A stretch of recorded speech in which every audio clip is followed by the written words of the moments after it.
बाबू, ये जो डेफिनेशन है ये रिक्रूटमेंट के लिए, रेगुलर स्टूडेंट के लिए, फर्स्ट क्लास सेकंड क्लास सबके लिए काम आएगा।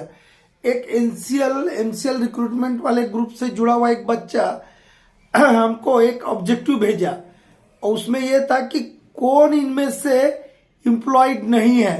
5 गो ऑप्शन था और वो बोलता है सर हम 4 और 5th में कंफ्यूजन हो रहा, बता दीजिए।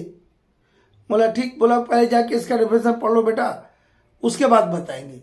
जब पढ़ा तो बोला कि अब समझ आ गया, सब पूरा समझ आ गया।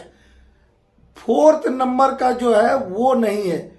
हम बता दे बेटा, जो आपने ऑप्शन हमको भेजे थे वो 5 के 5 इसके डेफिनेशन के अंतर्गत था। वो क्वेश्चन ही आपका गलत था, पता है। अब देखिए हम बता रहे हैं किसको बोलते हैं पर्सन एम्प्लॉयड, किसको बोलते हैं, समझ आया। उस दिन गलत एक क्वेश्चन था, वो 5 का 5 जो ऑप्शन था वो इस डेफिनेशन के अंतर्गत आने वाली चीज था और आप उसी के पीछे भीड़े जा रहे हैं कि पानी सप्लाई करने वाला नहीं होगा। बता रहे हैं, रुकिए। सबसे पहली बात, a person is said to be employed in a mine. एक किसी व्यक्ति को माइंड में एम्प्लॉय कहा जाएगा, ये बोल रहा। कब कहा जाएगा, उसके लिए शर्त दी है माइंडसेट में। सबसे पहले आपको पता है माइंस का फर्स्ट पर्सन कौन होता है। जैसे देश का प्रथम व्यक्ति हमारे देश का राष्ट्रपति होता है, ठीक है, वैसे आपके माइंड का फर्स्ट व्यक्ति कौन होता है, फर्स्ट पर्सन कौन होता है। First person is the manager, not GM, not assistant manager, not agent, not owner. ठीक है, ओनर बड़ा चीज है लेकिन ही इज नॉट, एजेंट भी उससे बड़ा, जीएम उससे बड़ा, but they are not the first person of the mind, but manager is the first person of the mind. आप माइंडसेट की भावनाओं को समझिए, माइंडसेट किस भावनाओं से लिखा गया है। तो क्या बोलता है, a person is said to be employed in a mind who works as the manager.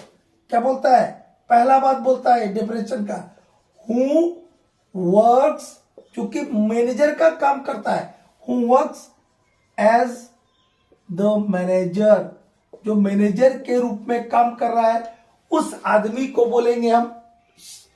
अभी डेफिनेशन स्टार्ट किया, बहुत सारा चीज है, ठीक है, बहुत लंबा डेफिनेशन है ये।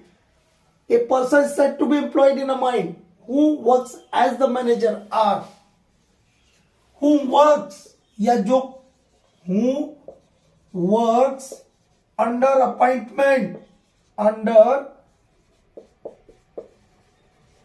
अपॉइंटमेंट बाय ओनर, एजेंट और मैनेजर। या ये तो मैनेजर के रूप में काम कर रहा है, उस आदमी को भी हम पर्सन एम्प्लॉयड बोलेंगे। या जो आदमी ओनर, एजेंट या मैनेजर के द्वारा अपॉइंटेड किया गया है उसको भी हम क्या बोलेंगे, एम्प्लॉयड बोलेंगे।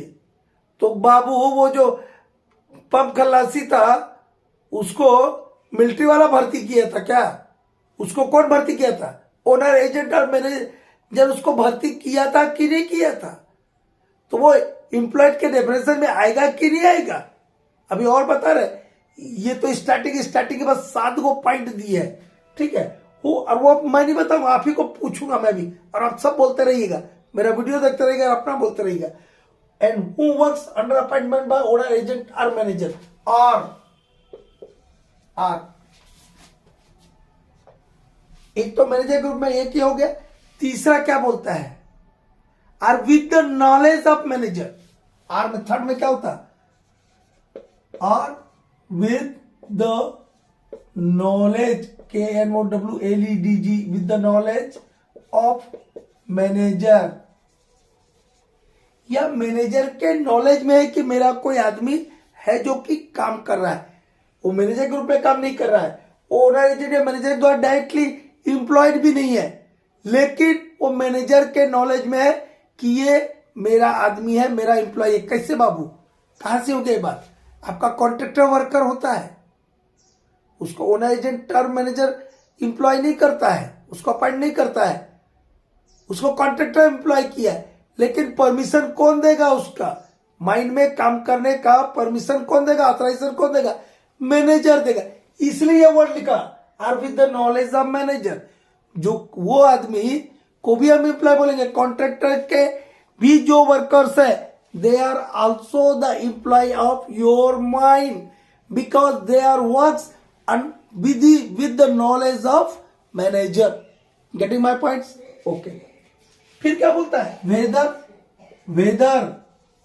whether for wages or not, or whether for wages or not, चाहे कोई भी आदमी जो अभी कैटेगरी बताए इनमें से किसी को पैसा मिलता हो या ना मिलता हो, उससे कोई लेन देन नहीं, वो इन श्रेणी में आता है, तो they are comes under the definition of employed.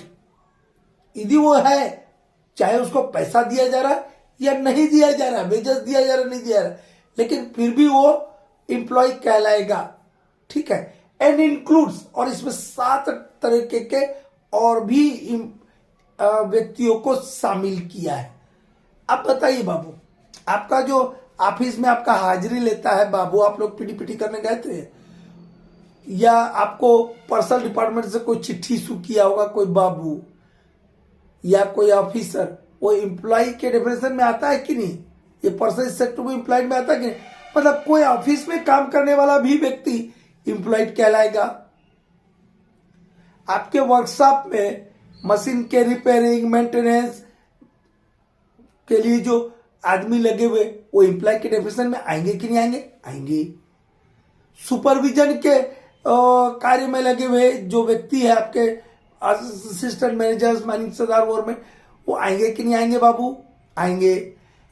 आपका कोई प्लांट बना रहा है, आप डेवलपमेंट एक्टिविटी कर रहा है माइंस में, उसको प्लांट के बनाने में जो आदमी लगे हैं वो आएंगे कि नहीं आएंगे? आएंगे. लेकिन कौन से नहीं आएंगे? ऐसे रोड बिल्डिंग के निर्माण में लगे हुए व्यक्ति, कुआ बिल्डिंग, जिनका न तो वर्तमान में मतलब एग्जिस्टिंग में, ना तो आने वाले समय में उसका माइनिंग से कोई रिलेशन है, कोई लेना देना नहीं है, तो वैसे कार्य में लगे हुए कोई भी व्यक्ति एम्प्लॉय के डेफिनेशन में नहीं आएगा. लेकिन माइंड डेवलपमेंट के लिए लगा हुआ कोई भी आदमी एम्प्लॉय के डेफिनेशन में आएगा. कोई भी ऐसी एक्टिविटी में है जो कि माइनिंग से संबंधित है, वो व्यक्ति भी एम्प्लॉयड के डेफिनेशन में आएगा. कोई भी माइनिंग ऑपरेशन में जुड़ा हुआ व्यक्ति एम्प्लॉय के डेफिनेशन में आएगा. कोई भी व्यक्ति जो ट्रांसपोर्ट ऑफ मिनरल के काम में जुड़ा हुआ, वो इसके डेफिनेशन में आएगा. डिस्पैच ऑफ मिनरल में कोई जुड़ा हुआ व्यक्ति है, वो इसके श्रेणी में आएगा. हमारे डॉक्टर्स, नर्स, ये सब क्या है? ये हेल्थ और सैनिटरी कंजर्वेंसी सर्विसेज में है. वेलफेयर सर्विसेज में जो हमारे अधिकारी कर्मचारी नियुक्त है, वो भी इसके डेफिनेशन में आएंगे. आएंगे कि नहीं आएंगे? तो इस टाइप की जो 7 अभी तक हम आपको बोले, वो सब के सब आदमी जो है वो एम्प्लॉय के डेफिनेशन में आएंगे.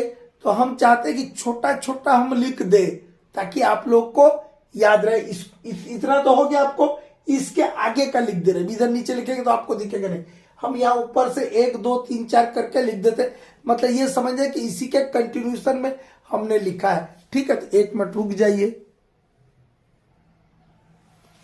इसका पहले आप लोग वो ले लीजिए, क्या बोलते हैं,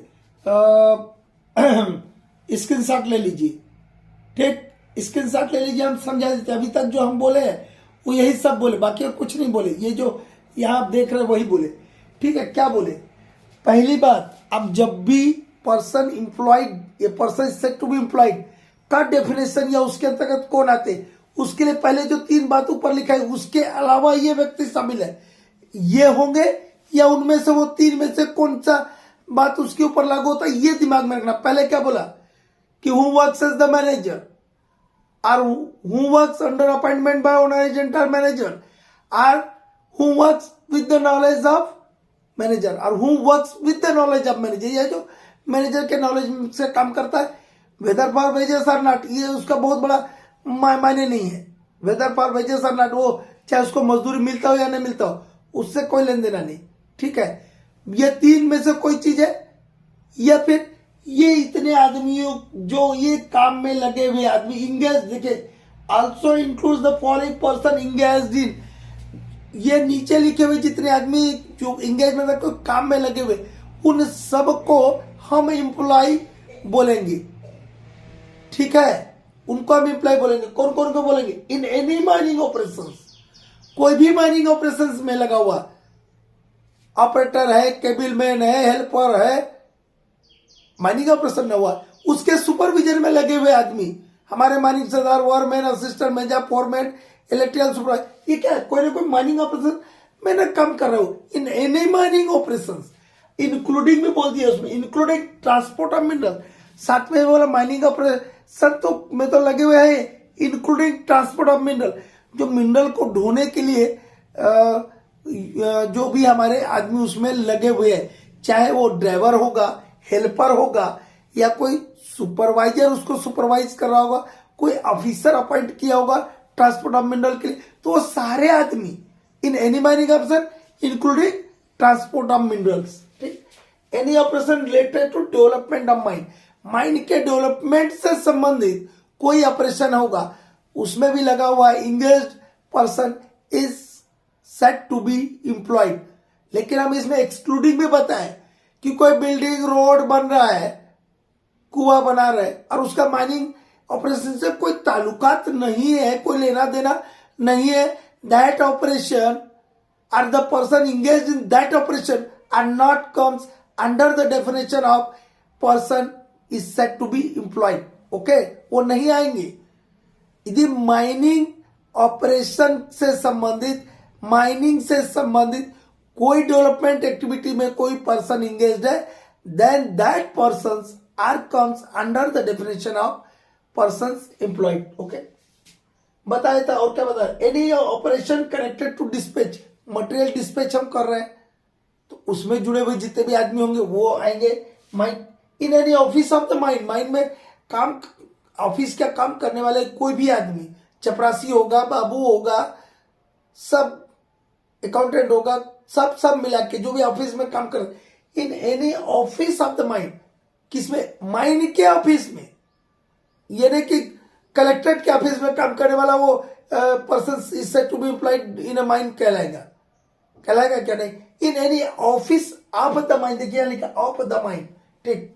इन एनी वेलफेयर, हेल्थ, सैनिटरी और कंजर्वेंसी सर्विसेज, यहां सर्विसेज लिखना भूल कर लिख दीजिएगा, services including watch and ward, bracket में लिख दिया, सिक्योरिटी नहीं समझ आएगा आप लोग को, इसलिए जो सिक्योरिटी है हमारे, सिक्योरिटी पर्सोनल है, वो आएंगे कि नहीं आएंगे बाबू, और वॉच एंड वार्ड वही नहीं करते बेचारे, हमारे डॉक्टर, नर्सेस, हाँ, और भी जितने भी लोग, काहे के लिए? वेलफेयर में, वेलफेयर अफसर होता है जिसको पर्सनल मैनेजर बोलते हैं, ठीक है, वो हेल्थ से जुड़े हुए डॉक्टर, जो साफ सफाई कर रहे हैं, साफ सफाई करते हैं ना घर में, घरों में, कॉलोनियों में, घर में नहीं सॉरी कॉलोनी में, और माइन परिसर में जो साफ सफाई के लिए हमारे जो कर्मी लगे हैं, वो सैनिटरी या कंजर्वेंसी सर्विसेज में, और सिक्योरिटी, ये सब के सब जो है ये भी पर्सन एम्प्लॉयड में आएंगे। और एनी, एक और आपको छूट दिया है माइनसेट ने, any kind of work connected with mining operation, ऐसा कोई भी काम जो कि माइनिंग से जुड़ा हुआ होगा, वो भी काम में कोई आदमी लगा है, इंगेज्ड है, that person also comes under the definition of a person is set to be employed in mine, ठीक है बाबू। और माइन में उसी को एम्प्लॉयड करना है जो एडल्ट है। क्या है? एडल्ट है। तो व्हाट इज एडल्ट?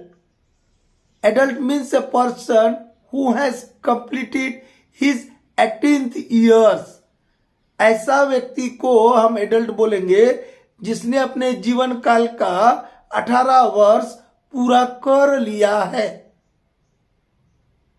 तो कहीं डेफिनेशन आ जाए तो लिख दीजिएगा, गलती ना कीजिएगा, बड़ा प्यार से समझा रहे हैं आप लोग को।